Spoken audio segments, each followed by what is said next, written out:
بسم اللہ الرحمن الرحیم۔ آپ نے حضرت عمر سے فرمایا عمر تیرے زمانے میں ایک شخص آئے گا، اس کا نام ہوگا اویس، اس کا قبیلہ ہوگا مراد، اس کی شاخ ہوگی کرن، اس کا رنگ ہوگا کالا، قد ہوگا درمیانہ، اور ایک سفید نشان اس کے جسم پر ہوگا۔ جب وہ آئے تو تم اس سے دعا کرانا، علی تو بھی کرانا، عمر تو بھی کرانا، اور میں قسم کھا کے کہتا ہوں کہ اویس جیسوں سے دنیا بھر جائے تو عمر و علی کے ایک بدن کے بال کے برابر نہیں، لیکن اس کے ذریعے سے ایک پیغام آگے پہنچانا تھا۔ تو حضرت عمر اور حضرت علی حیران ہو کر دیکھنے لگے کہ ہمیں کہا جا رہا ہے کہ اویس سے دعا کروائیں، وہ ہم صحابی وہ تابعی۔ تو آپ نے فرمایا اس نے ماں کی ایسی خدمت کی ہے، جب وہ ہاتھ اٹھاتا ہے تو اللہ ہاتھ واپس خالی موڑتا ہی نہیں۔ یہ پیغام پہنچانا تھا کہ ماں باپ کے آگے جھکو۔ جس دیش میں آپ رہتے ہیں یہاں کام کی رفتار بہت تیز ہے، ماں باپ اگر موجود ہیں تو کم ہی خوش نصیبوں والے ہیں جن کو کچھ اولاد کی خدمت ملتی ہے، ورنہ دیواروں کے ساتھ ہی زندگی گزر رہی ہوتی ہے۔ تو عمر رضی اللہ عنہ جب خلیفہ بنے تو ہر سال حج کرتے تھے، ہر سال ان کو ڈھونڈواتے۔ اب مجھے یہ نہیں پتا درمیان کے کوئی سال ہوں گے کہ ایک سال آپ نے حج پر سارے حاجی اکٹھے کر لیے، ایسے اپنے سامنے کا کھڑے ہو جاؤ بھائی، سب کھڑے کر لیے، کہنے لگے بیٹھ جاؤ سارے یمن والے کھڑے رہو، تو سارے بیٹھ گئے، یمنی کھڑے رہے، کہ سارے یمن والے بیٹھ جاؤ، قبیلہ مراد والے کھڑے رہو، تو سارے یمنی بیٹھ گئے، مراد والے کھڑے رہے۔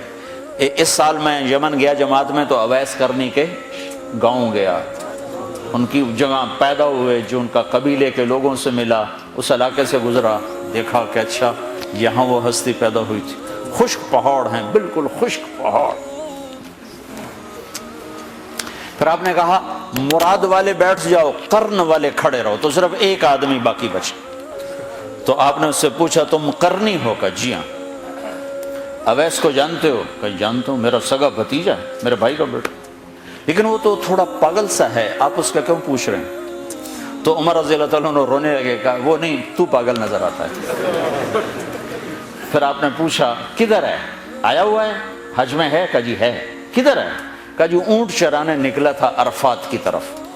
تو حضرت عمر نے حضرت علی کو ساتھ لیا اور دوڑ لگائی اور پہنچے عرفات کی طرف، تو دیکھا تو ایک آدمی ایک کیکر کے درخت کے نیچے نفل پڑھ رہا اور اونٹ اس کے چاروں طرف چر رہے۔ تو یہ دونوں حضرات بیٹھ گئے، تو انہوں نے اویس نے محسوس کیا کچھ آ گئے لوگ، تو انہوں نے نماز مختصر کر دی، سلام پھیرا۔ تو حضرت عمر نے پوچھا کون ہو بھائی؟ کہا جی مزدور ہوں۔ کہا تیرا نام کیا ہے؟ کہا جی اللہ کا بندہ۔ کہا بھائی ہم سارے کے بندے ہیں، میں پوچھ رہا ہوں جو نام تیری ماں نے تیرا رکھا وہ کیا ہے؟ تو وہ تو پہچانتا نہیں تھا کہ عمر کون ہے، علی کون ہے، وہ تو پہلی دفعہ حج پہ تھا۔ وہ کہنے لگا تم کون ہو میرا انٹرویو کرنے والے؟ انٹرویو تو میں اپنی طرف سے کہہ رہا ہوں۔ میں کہا تم کون ہو میرا پوچھنے والے؟ تو حضرت علی بولے یہ امیر المومنین ہیں عمر بن خطاب، اور میں ہوں علی بن ابی طالب۔ پھر وہ ایسے ایک دم گھبرائے، دونوں کو سلام کیا، میں معذرت چاہتا ہوں میں نے پہچانا نہیں۔ تو عمر رضی اللہ عنہ نے فرمایا ہاتھ اٹھا، ہاتھ اٹھا۔ برمنگم والوں کو پیغام پہنچے کہ ماں کی خدمت کیسے کی جاتی، کہ عمر جیسا ہاتھ اٹھوا رہا ہے، علی جیسا، علی جیسا۔ تو وہ کہنے لگے میں آپ کے لیے کیسے ہاتھ اٹھاؤں، میری اوقات ہے کہ میں آپ کے لیے دعا کروں؟ کہاں، ہمیں ہمارے نبی کا حکم تھا کہ اویس آئے تو اس سے دعا کروانی ہے، کہ جب وہ ہاتھ اٹھاتا ہے تو وہ ہاتھ خالی نہیں آتے۔ کس وجہ سے؟ تہجد، جہاد، تبلیغ، ذکر، تلاوت، تسبیح، حج، عمرے، نمازیں، روزے، ذکر، تلاوت۔ کس وجہ سے؟ نہیں، ان میں سے ایک وجہ بھی نہیں، ماں کی خدمت کی وجہ سے۔ پھر ایک اور جگہ آپ نے فرمایا کہ لوگ جب جنت میں چلیں گے تو اویس بھی چلے گا، جب جنت کے دروازے پر پہنچے گے تو اللہ تعالیٰ فرمائیں گے اویس کو روک لو، باقی کو جانے دو۔ تو اویس گھبرا جائیں گے، کہیں گے یا اللہ مجھے کیوں روک لیا ہے؟ تو اللہ تعالیٰ فرمائیں گے ٹھہر جاؤ، جانے دو ان کو۔ ہاں بھائی اب یہ سامنے جہنم کے لوگ کھڑے ہوئے ہیں، تو شفاعت کر، تیری طفیل لاکھوں انسانوں کو جنت میں ڈالو، تجھے اس لیے روکا ہے کہ تو شفاعت کر، جدھر تیری انگلی اٹھتی جائے گی ان کے لیے جنت لکھتی چلی جائے گی، ان کے لیے جنت لکھتا چلا جاؤں گا جدھر جدھر تو انگلی اٹھائے۔